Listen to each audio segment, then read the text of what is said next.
Hello and Hello. welcome to the Glacial Knits podcast. My name is Sari, also known as the Girl Who Crafted. My name is Jonas, also known as Shopboy Jonas. So welcome. We didn't record last month, mostly because we were super busy and also because we didn't really have anything notable to say, I guess. Yeah. Like, I finished some stuff, but it was little things, and you were not really finishing anything, and so Nope. it just sort of became a thing we didn't do. Yep. Yeah, it did, but this month we're coming to you from our about-to-be glacial home. It's October 14th, and we have snow here, which we think we may have brought back with us from our trip, which we'll talk about a little bit later, to an actual glacier. To an actual glacier. Welcome to actual glaciers in Glacial Knits. Okay, so I have the least to say, so I am going to jump right in. I haven't finished anything since the last time we talked. Mostly that is because I have been working on the Cobblestone Pullover from Jared Flood. I am on my last row before splitting for sleeves. I'm very proud of myself. And I have this much sweater. It's exciting for me. That's exciting. Oh, I should mention, you may have noticed by now, the video's nicer. We have a new camera. Yeah. So, hopefully, it probably means the file size is bigger. Sorry for those of you trying to download it. But hopefully it means that the video quality will be better. Yes. Which is nice. So I am still working on the Jared Flood pullover out of the Malabrigo worsted. Pearl 10 is still the color. You're using the same color yarn still? Yep, okay. Yep. I am. It's weird because it's the first time I've alternated skeins while doing a thing. So there's there's not way more. There's 2 instead of 1, but it feels like there's a lot more things going on. So we went on a trip. It was to Canada. This is not Canadian yarn, but it is the first time that I had seen, Brooklyn Tweed is doing a climate beneficial wool line now, where this first one they worked with one ranch. It was, if I can read this, Bow Ranch out of Cursive Valley, California. Cursive. Surprise Valley, I think? Okay. Surprise Valley, and I think it's Bear Ranch. Bear Ranch, okay. That font is super hard to read. Mm-hmm. And this is, you have told me, is it Rambouillet? Rambouillet. So yes. I've never been with Rambouillet yarn, but it's all single breed from one ranch, and they're doing natural dyeing techniques. So this is one of the 3 shades of indigo.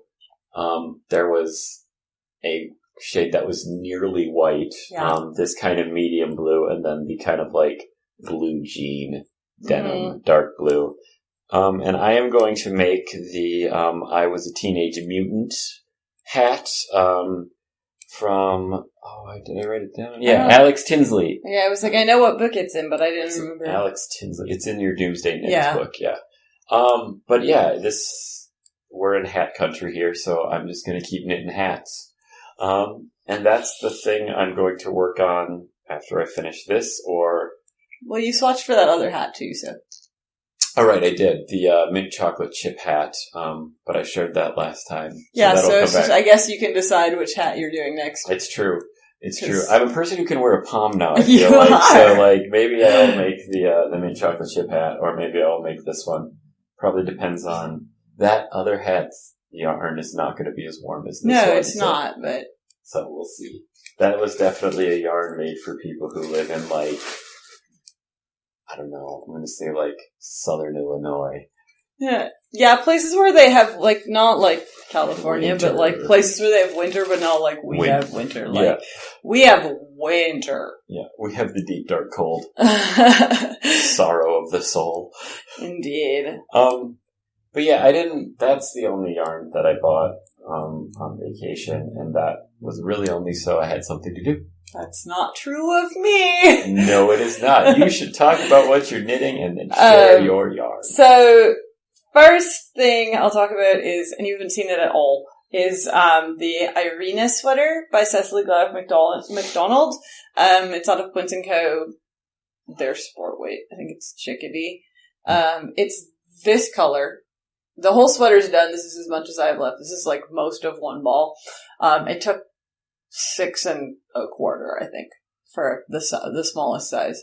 But yeah, it's this color, which I think is the river colorway. I don't know. It'll all be on Ravelry. But I finished it yesterday and I'm blocking it, so it's really wet. So I'll try to remember to show it next time when it's actually dry. This you saw last time in progress. And this is the, is it Olivia's tea? Yeah, Olivia's tea. You did not write down the designer, so I don't know who it is. Look in the show notes or on Ravelry. Sandra Butler. Yeah, we don't have designers for anything today because we didn't write that down. But it'll be in the show notes and on Ravelry. Sorry. But it's this nice, just sort of basic stockinette stitch tank top with, an eyelet at the end, lace at the end. And it's really nice. This is, Knit Picks Diadem, and I dyed it gray and then dyed it a sort of pink purple color. The color I had was called Diamond, which was basically like a very pale silver. So that's that. I knit this, which I realized today that I did not weave in the ends, and I said to myself, there are 2 ends, how hard was it? But no, so as soon as I weave in these 2 ends, I guess I can wear this. Whatever. Self. This is the Copilot cowl. Again, I don't know who it's by. It's basically like a mesh pattern cowl. I think it's a free pattern, but don't quote me on that. So it's a pretty basic mesh repeat pattern. That's the wrong side. This is the right side. And this yarn is 2-ply Fiber Arts, High Twist BFL, and it's in the beautiful Carlos colorway, which is a Night Veil theme, so, it's sort of perfect, and this brown color is spot on. So if you're familiar with Welcome to Night Veil, it's Welcome to Night Veil themed yarn. I made these. I'm using up yarn and finally knitting patterns out of books that I've had for a while. These are the Claire's Castle gauntlets, and they're supposed to just be like gauntlets, right? But I added a little thumb hole because I knew that I would just be like constantly shoving them back up my arm if I didn't have something to hold them on. And in the pattern, the cables there was not really direction to them. They both went the same way, but I flipped them so they're opposites. So they're like this, and then that's the cable patterns. And this is Knit Picks Andean Dream, which has alpaca and silk and probably something else in it. And I think the colorway is just Jade. So it's nice. It's a worsted weight yarn. It's nice and soft. I really like it. Hopefully it'll be somewhat warm. I mean, I've said this before about the utility of fingerless mitts in this climate is like basically those are for inside, because if it is cold enough outside that you need to have something on your hands, it's cold enough outside that you need your fingers covered. Yep. Is basically how it is here. So fingerless mitts are an entirely like it's vaguely cold in my house and I don't want to turn the heat up utility. Basically. So occasionally for use in summer at your office. Right, occasionally. When the AC is on Exactly. entirely too high. Exactly. And then I started this because I was working on a sweater, basically, and I thought if I wanted to knit on the airplane, I wasn't going to take a mostly done sweater that I had gotten to sleeves on. And so this is a single skein project. It's this giant skein. but it's a single skein project. It's one huge skein. This is Northern Woolen Mills Dakota, which is bison and merino, and I don't remember the percentages.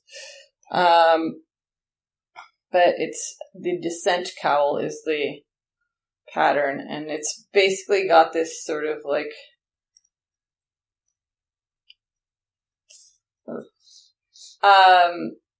there's a slip stitch ribbing pattern, and then this sort of chainmail-y look thing to it. It's a diamond crossover. It's easy enough once you get it in your head to remember it. And this yarn's like super rustic, and I've had it forever, and it still smells like bison, like not in a bad way, like it smells really good way. It smells like animals.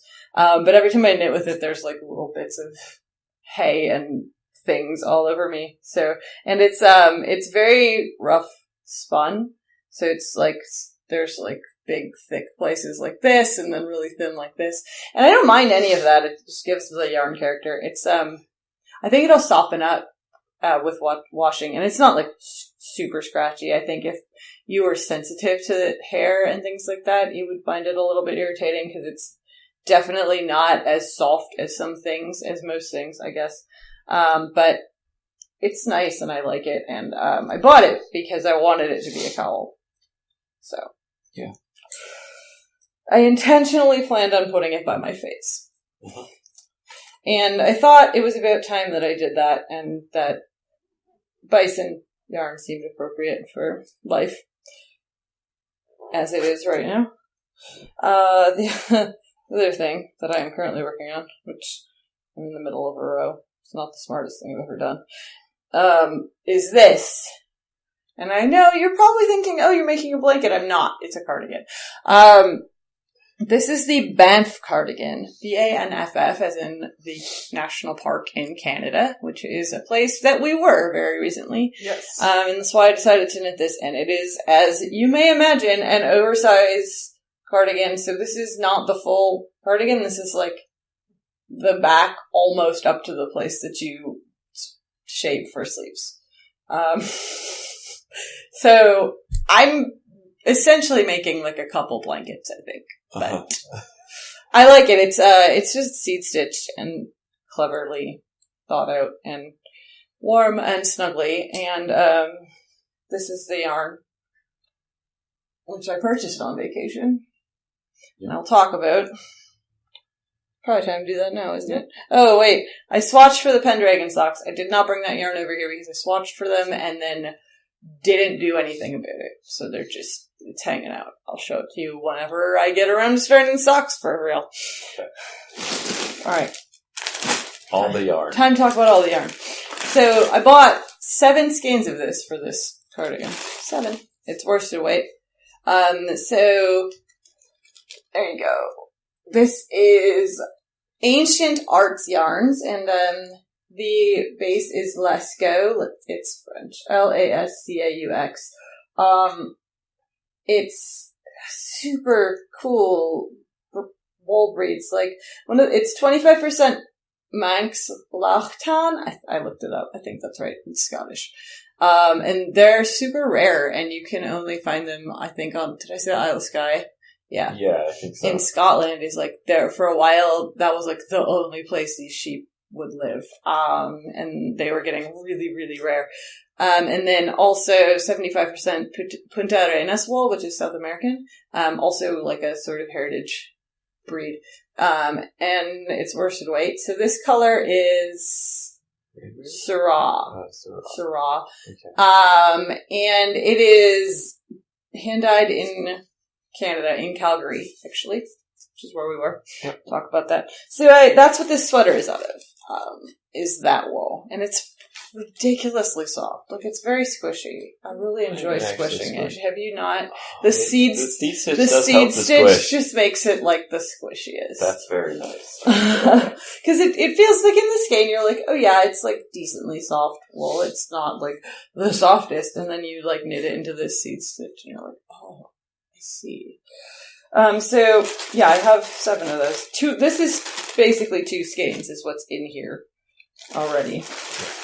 And then I wound 2 more, because I'm alternating, because they are hand-dyed, so. Where did this come from? Oh, Villa Hula Yarn in Calgary. Yeah. And the woman that helped us there, I'm sorry, I do not remember her name, was amazing. So great. She's not the owner, but the owner really, it's a small store, but they really prioritize carrying things from, Canadian companies and Canadian dyers. Yeah. So, it was really small, but it was exactly what I was looking for, because I want something I can't necessarily get here. So,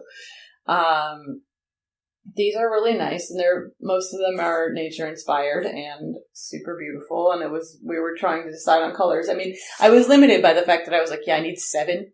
What do you have 7 of? Yeah. But she was so helpful and pulled out everything that they had in extra stock and sent me outside to stand in the sunlight to look at colors, to see what I liked the best and make sure that everything matched. And she was just very pleasant and helped us out a lot and talked with us for a while, and I thoroughly enjoyed my trip there.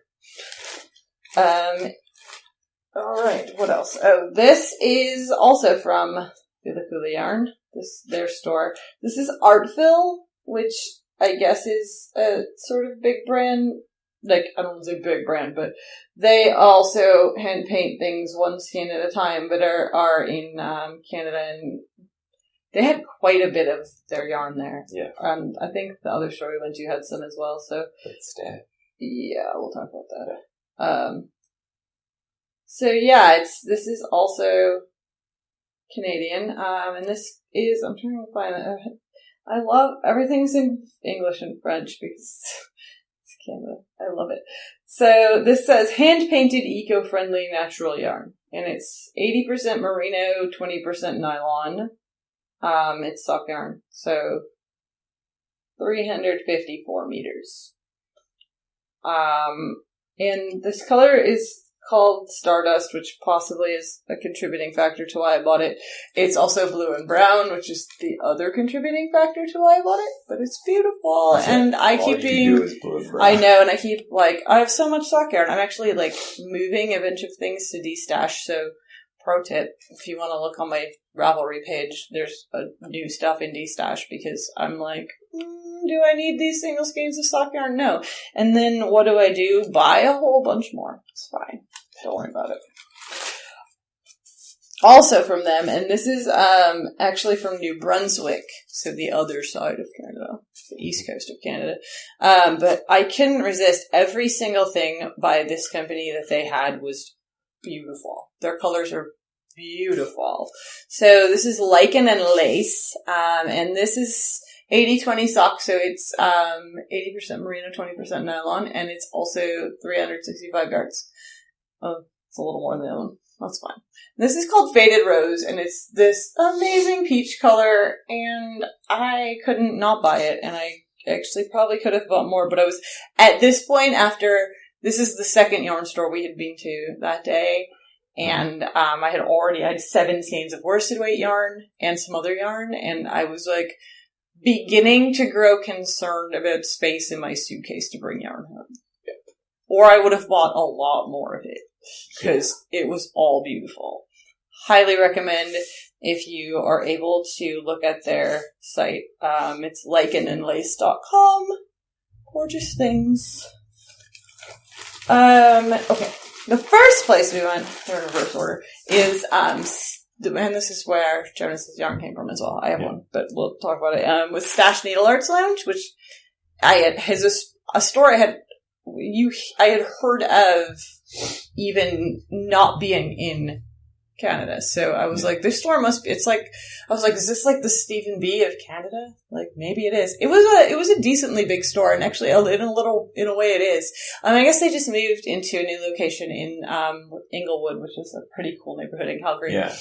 And it was a nice store. It was very big and open and light in there. It was wood floors and very bright. A lot of natural lighting. It was great.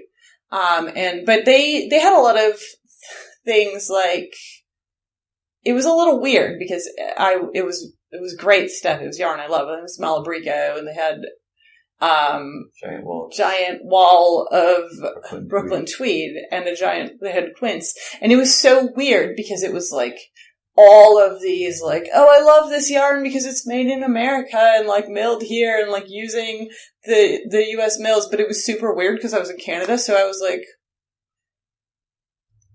it feels weird to buy all of this Brooklyn Tweed in Canada. It just felt strange to me. There was like this like disconnect in my brain.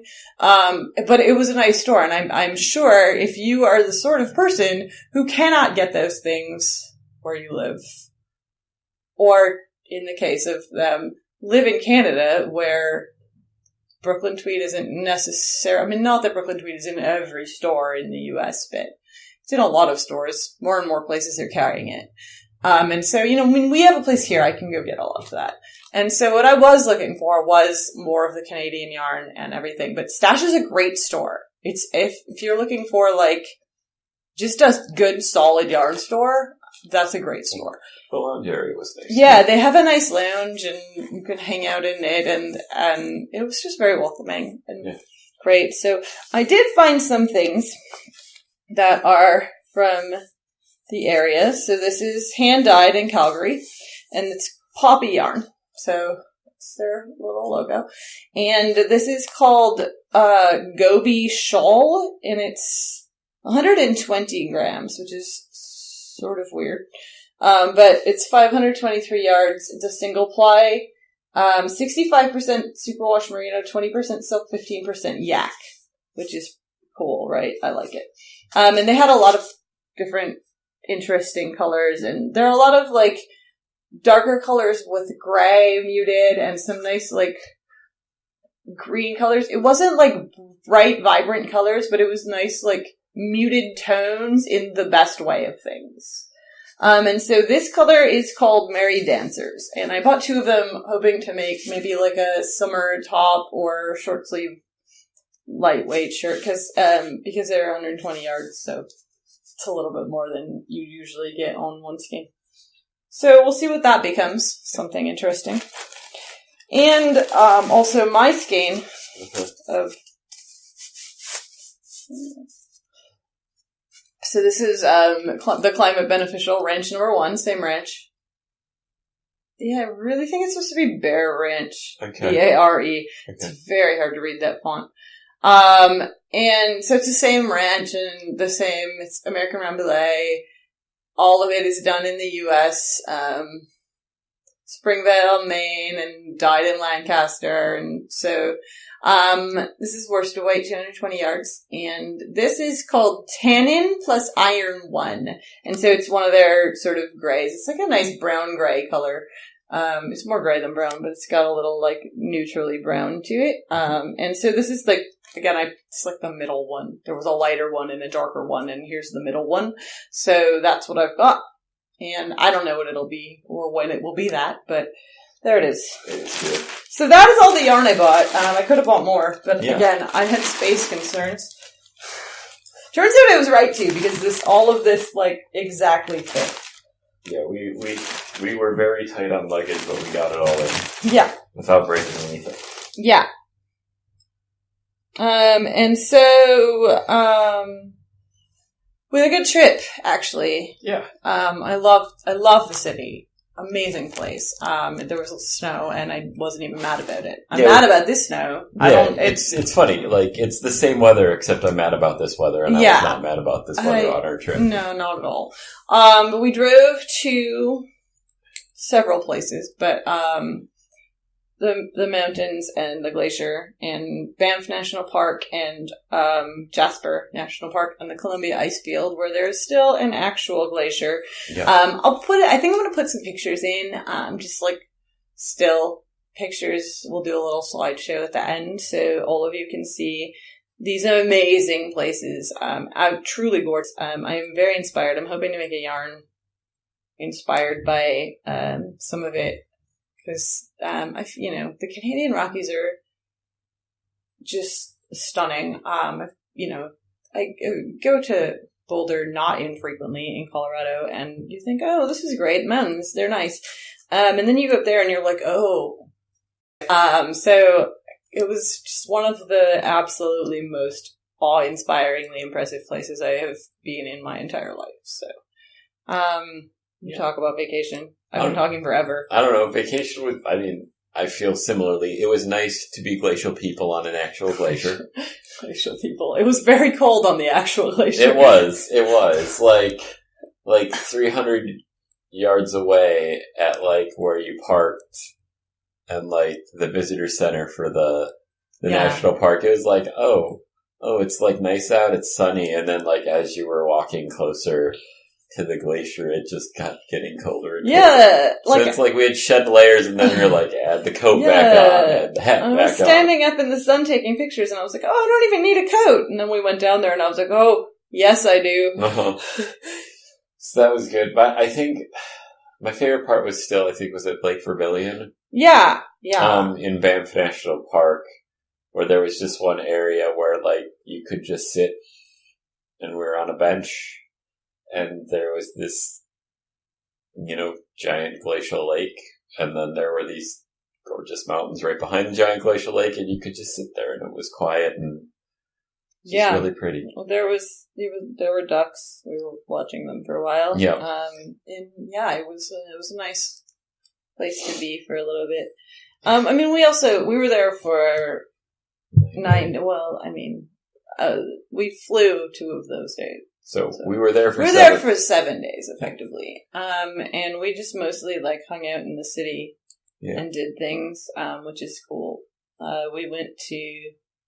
We watched a lot of hockey because, as one may expect, they have a lot of hockey on their television. Yeah. And so we thought, since we were there, we would partake, even though it's not particularly a thing that I do. It's not like when I'm here, I'm like, watch this hockey. Yeah. Because I'm not. But that's what was on, and so we watched it. Uh-huh.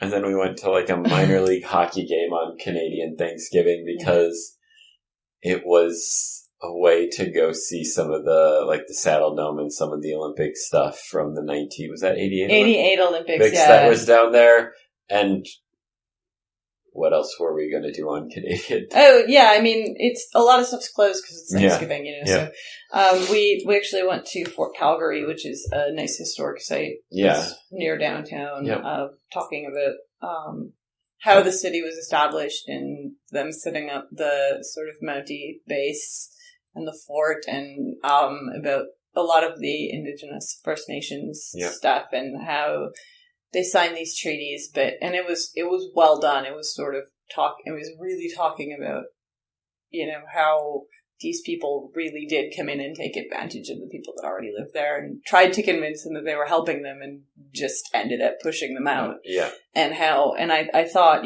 that's a really good thing to think about on Thanksgiving, right? Like, where we were talking about, the indigenous peoples all helped the white settlers survive. I was like, yeah, okay. And then we basically just totally disregarded them and shoved them into a corner. Yeah. So it was a good thing, I think, to be reminded of. And Canadian Thanksgiving is also U.S. Columbus Day, which is a terrible holiday. Yeah. And so it was kind of for us being from, coming from the U.S., like it was doubly important to think about what white people did to Native people. Yep. So that was good. Yeah. I'm glad that we did that as well. And we saw Saddle Dome, which is a place that I love. These are our hats. Mm-hmm. They, the Calgary Flames, it was, somewhat arbitrary. Again, I don't really watch hockey, but somewhat arbitrarily decided that was my team at some point.